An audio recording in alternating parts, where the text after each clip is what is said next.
የኮሌታ አሰፋፍ ለከበዳችሁ በሙሉ ዛሬ ጥንቅቅ ያለ የኮሌታ አሰፋፍ በሁለት መንገድ ነው የምናየው። አብራችሁን ቆዩ። ፔሪ ነኝ። እንኳን ወደ እኔ ቤት በሰላም መጣችሁ። ከዚህ በፊት ኮሌታ ፓተርን አወጣጥ በሁለት መንገድ አሳይቻችሁ ነበር፣ ሲንግል ኮሌታና ደብል ኮሌታ። ዛሬ በወረቀት ማድረቂያ እዛ ላይ ኮሌታው ላይ በሚለጠፈው ነው የማወጣላችሁ። ፈጠን ፈጠን እላለሁ። በርግጥ የበፊቱን ቪዲዮ ደግሞ ሊንኩን ባዮ ላይ አስቀምጥላችኋለሁ። በመጀመሪያ የአንገት ዙሪያ ያላችሁን ልኬት ለሁለት አካፍሉና እኔ እንዳስቀመጥኩት አድርጉ። በመቀጠል ወደ ላይ 11 ሴንቲሜትር ከፍ ብላችሁ ምልክት አድርጉ። ዛሬ ፈጠን ፈጠን እላለሁኝ። እሺ፣ ረጋ ያለውን የምትፈልጉ ከሆነ የባለፈውን ቪዲዮ ሊንክ አስቀምጥላችኋለሁ ዲስክሪፕሽን እና ኮሜንት ላይ። እነዚህን መስመሮች እናገናኛለን። እንደዚህ አይነት ሬክታንግል አገኘን ማለት ነው። እሺ፣ በዚህ በተካፋችሁ በኩል 2.5 ሴንቲሜትር ወደ ላይ ከፍላለሁ። በዚህኛው ሳይድ ደግሞ 3 ሴንቲሜትር ከፍላለሁ። በመቀጠል ይሄንን የምታዩትን ለሁለት እንደዚህ አካፍልና ሚድ ፖይንቴን አገኛለሁ። በመቀጠል ከሚድ ፖይንት ወደ ላይ 3 ሴንቲሜትር ምልክት አደርጋለሁ። በመቀጠል በከርቭ ማስመሪያ እንደዚህ ሁለቱን ዶቶች አገናኛቸዋለሁ። ይሄንና ይሄን ደግሞ ቀጥ አድርጌ አገናኛቸዋለሁ። በመቀጠል ከዚህ ፖይንት ወደ ላይ 2.5 ሴንቲ ከፍ ብዬ ምልክት አደርጋለሁ። እየፈጠንኩባችሁ ነው ዛሬ። ረጋ ያለውን ቪዲዮ እዛኛው ላይ ሞር ተመልከቱት። እንዲህ ካገናኘው በኋላ ወደ ውስጥ 2.5 ገባ አለና ቲክ አረጋለሁ።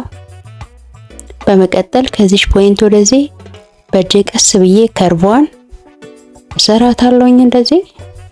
በመቀጠል እቺን ፖይንት አንድ ላይ በማስመሪያ እንደዚህ እናገናኛቸዋለን።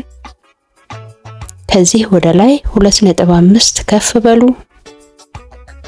እኔን መከተል ብቻ ነው እሺ ያለባችሁ ከልኬታችሁ ውጪ።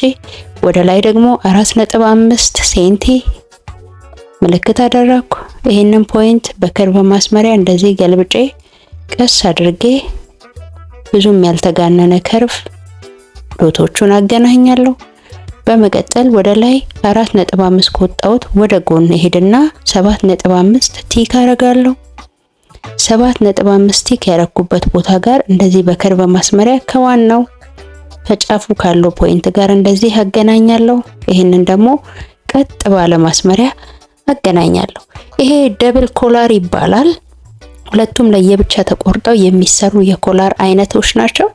አሁን ደግሞ ሌላኛውን የማሳያችሁ ሲንግል ኮላር ብለን ያየነውን ነው። ዛሬ ሁለቱንም ቆርጬ ሁለቱንም ማሰፋፉን ነው የማሳያችሁ። በመጀመሪያ ጋይድላይን አስምሩ።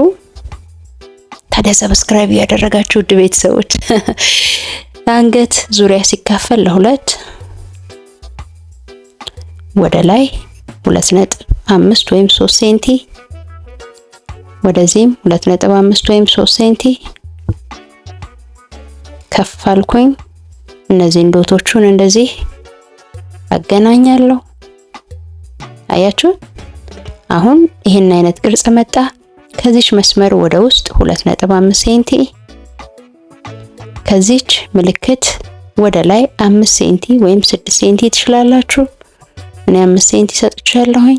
በመቀጠል በዚህኛው በፎልዱ ሳይድ 4 ሴንቲ ይሄንን እና ያንን ዶት እናገናኛለን። ወደ ጎን ግን 1 ሴንቲሜትር ሰጠሁኝ። በመቀጠል በከርቭ ማስመሪያ እንደዚህ ዶቶቹን አገናኛቸዋለሁ። አያችሁት? ኦልሞስት አለቀ። በዚች በፎልዱ ሳይድ እና በዛችኛው ሳይድ 0.5 ሴንቲ ሰጣለሁ። እቺን ፓርት ከርቭ አረጋታለሁ። አለቀ ማለት ነው። ተግባባን? እቺኛን ትንሽ ለሼፕ 0.5 ሴንቲ በመቀጠል ሚድላችንን ካገኘን በኋላ እንደዚህ ከፖይንቶቹ ጋር የማገናኝ ይሆናል ማለት ነው። ቤተሰብ በተረጋጋ መንገድ የተሰራውን ደግሞ ሊንኩን አስቀምጥላችኋለሁ። አሁን ይሄንን እንቆርጠዋለን ማለት ነው። ምንም የስፌት ምናምን አንሰጠውም፣ እንቆርጠዋለን። ሁለት ጊዜ ነው የሚቆረጠው።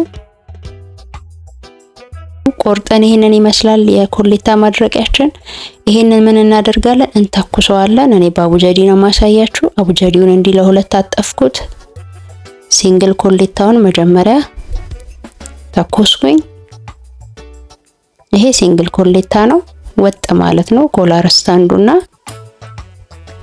ዋናው የኮሌታው ፓርት ወጥ ነው። ሁለተኛው ደግሞ የተለያየ ነው ማለት ነው።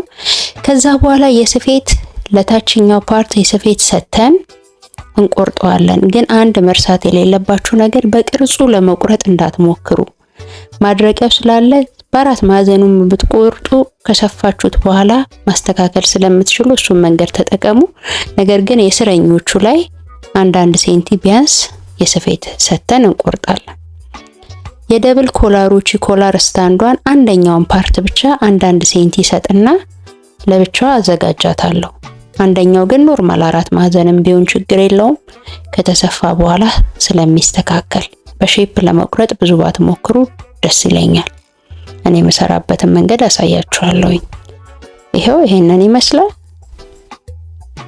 ይሄንን ይዘን ማድረቂያውን ይዘን ነው የምንሰፋው ማለት ነው።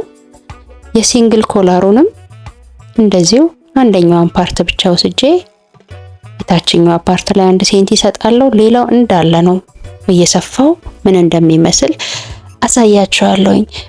ቤተሰብ እንኳን ሰላም መጣችሁ። ሰብስክራይብ ማድረግ ታዲያ እንዳይረሳ። ይሄ የደብል ኮላሩ የላይኛው ፓርት ነው።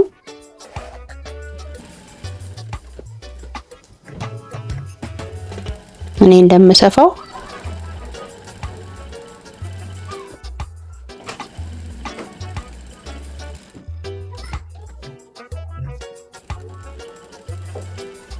ማድረቂያውን ተከትላችሁ እንደዚህ ስፉ። ከዛ ትርፍ ጨርቆቹን መቁረጥ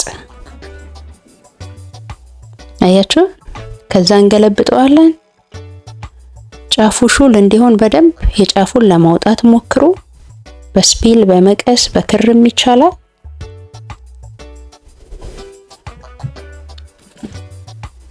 በመቀጠል እንደዚህ ደርዙት። እኔ እንደምደርዘው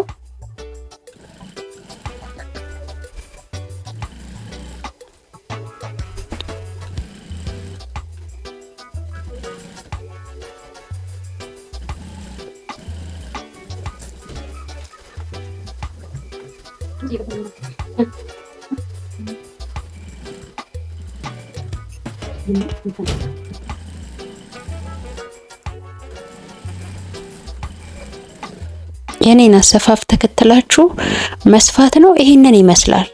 ዙሪያው በቃ ተሰፍቷል። አያችሁት አይደለ? ዙሪያው። እሺ ኮላር ስታንዱ ደግሞ እናዘጋጀዋለን። መጀመሪያ እቺን አጥፈን ሚድ ፖይንታችንን ወይም ደግሞ ሴንተራችንን ቀንጭበን ምልክት እናደርጋለን። በኋላ ለመስፋት ስለሚረዳን እቺን ኮላር ስታንዷን 1 ሴንቲ ሰጠዋተን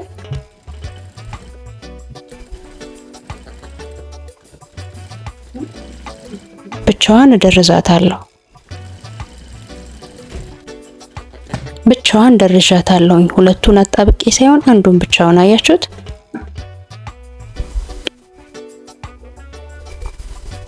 አያችሁት?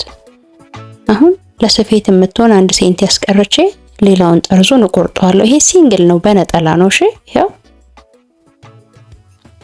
አጥፈውና ለዚህም ሚድ ፖይንቱን ወይም ደግሞ አጋማሹን ምልክት አደርጋለሁ።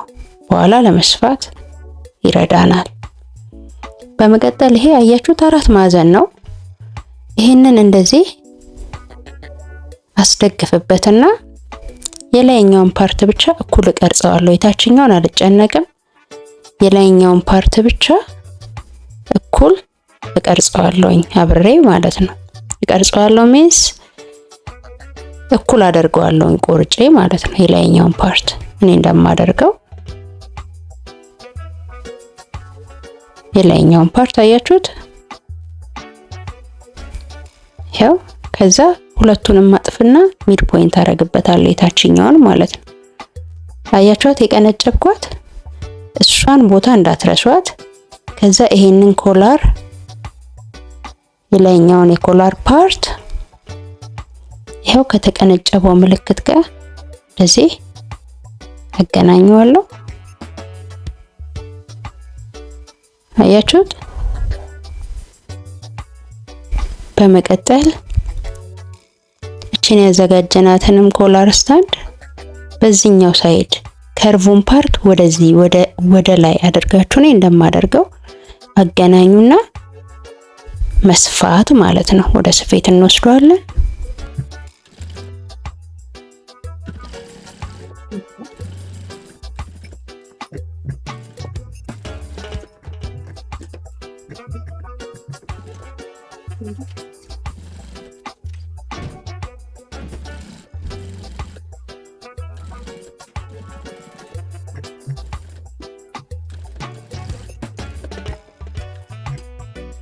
እንደዚህ ቆንጆ አድርገን ከዛ በኋላ እነዚህን ትርፎቹን ውስጡ ቆርጦ ማውጣት። በጣም በቆንጆ በሆነ ሁኔታ ነው የምንሰራው። እናንተ በብዛት ኮሌታ ስትሰሩ ምን ነበር የሚያስቸግራችሁ? ይሄው አሪፍ ሆኖልኛል።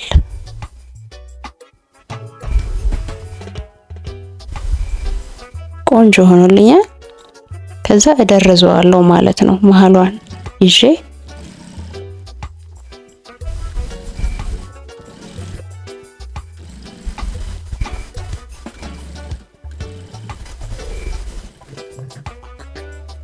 ኮሌታ ምን ላይ ስትገጥሙ ነው በብዛት የሚያስቸግራችሁ?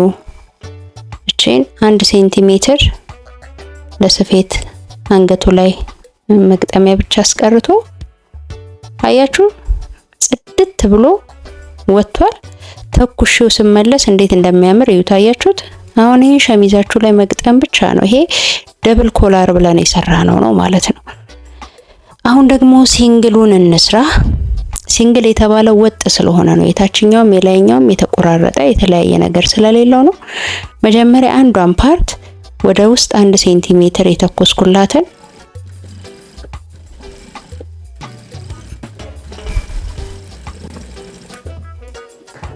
እንደዚህ ሰፋውት ማለት ነው።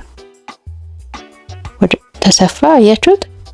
በመቀጠል አንደኛውን ፓርት እንደዚህ አደርግና እንደዚህ እኩል አስተካክላቸዋለሁ። ታዲያ መልክና መልኩን ይሄ አብጀዲ ስለሆነ ነው። የሸሚዙ የሚለበሰውን የጨርቅ አይነት ማድረግ አለብን። ወደ ታች ግን ማበላለጥ አለባችሁ። 1 ሴንቲ ቢያንስ የመግጠሚያ ማለት ነው። የታችሁ መብለጥ አለበት።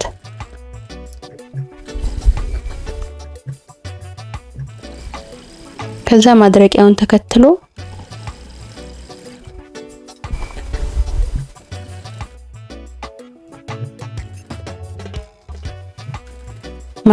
ተከትሎ እንደዚህ መስፋት። ከዛ ትርፍ የሆኑትን በሙሉ ቆርጠን ማውጣት።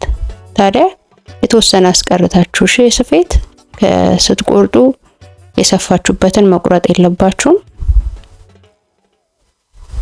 እንደዚህ አስተካክለን መቁረጥ።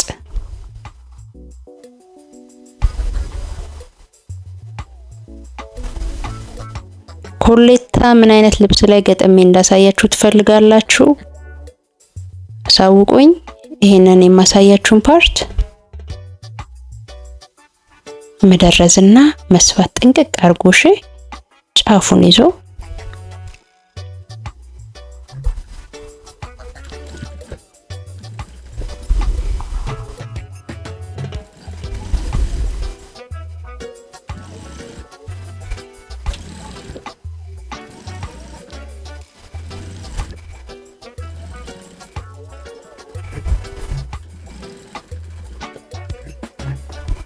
ከዛ ደግሞ ይሄንን መስመሩን ይዞ ከርቧን ይዞ ጽድት አርጎ መስፋት።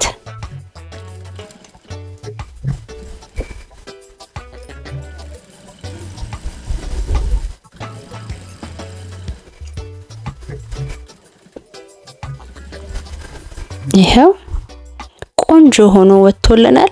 ውድ ቤተሰቦች እንግዲህ ይሄንንም ትኩስ አድርጎ ልጆች ለትኬት ለስፌት ብቻ የሚሆን ትንሽ አስቀርቶ ትኩስ ሲደረግ እንዴት እንደሚያምር ታዩታላችሁ። ገጥማችሁ መልበስ ነው። ታዲያ ሌላ ምን ይሰራላችሁ? ምን ላይ እንየው? ኮመንታችሁን እፈልጋለሁ። ሀሳብ አስተያየታችሁ እንዳይለየኝ። ላይክ፣ ሼር፣ ሰብስክራይብ ይደረግ። ሰላም ሁኑ።